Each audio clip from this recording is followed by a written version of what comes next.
L'actualité, elle se joue aussi en ce moment à Mar-a-Lago en Floride, dans la résidence privée de Donald Trump.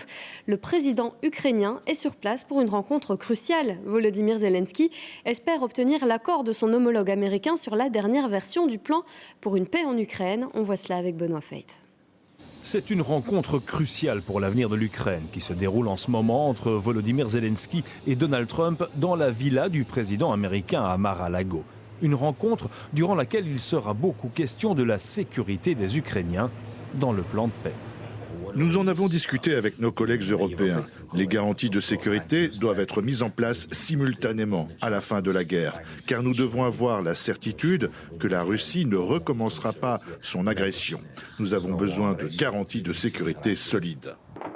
Mais pendant que la diplomatie s'active en Amérique, la guerre se poursuit toujours en Ukraine, où l'armée russe a annoncé la prise de 2 nouvelles villes. De nouvelles offensives qui rappellent aux Ukrainiens que les discussions de paix en cours sont à prendre avec beaucoup de prudence.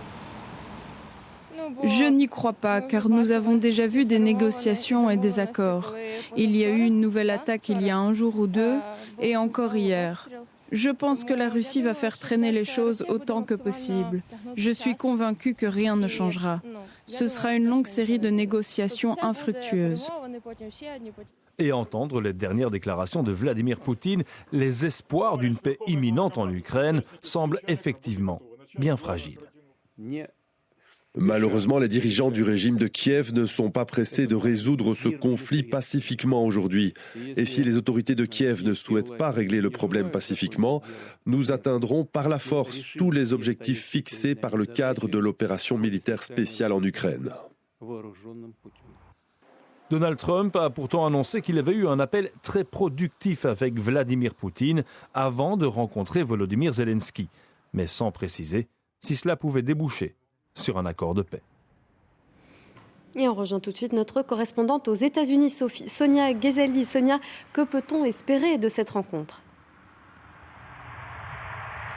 Écoutez, on pourrait penser que cette rencontre est hautement stratégique, d'autant que Donald Trump a confirmé avoir parlé directement à Vladimir Poutine juste avant de recevoir Zelensky à Mar-a-Lago. Les 2 hommes d'ailleurs sont en ce moment sur le perron de cette résidence privée. Ils n'ont toujours pas entamé leur rencontre. Ils répondent aux questions des journalistes.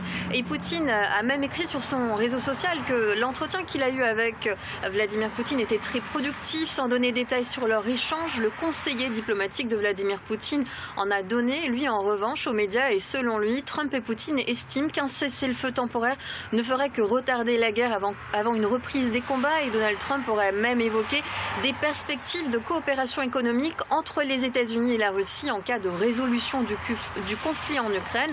Attendons de voir si Trump en parle aujourd'hui. Le président Trump, interrogé par des journalistes, comme je vous le disais, aux côtés de Zelensky, a déclaré il y a quelques minutes qu'il n'avait fixé aucun délai pour parvenir à un accord de paix mettant fin à la guerre en Ukraine. Et il a même ajouté qu'il pensait que les présidents russes et ukrainiens veulent tous les 2 conclure un accord. Et Zelensky, lui, n'a pas réagi à ces propos.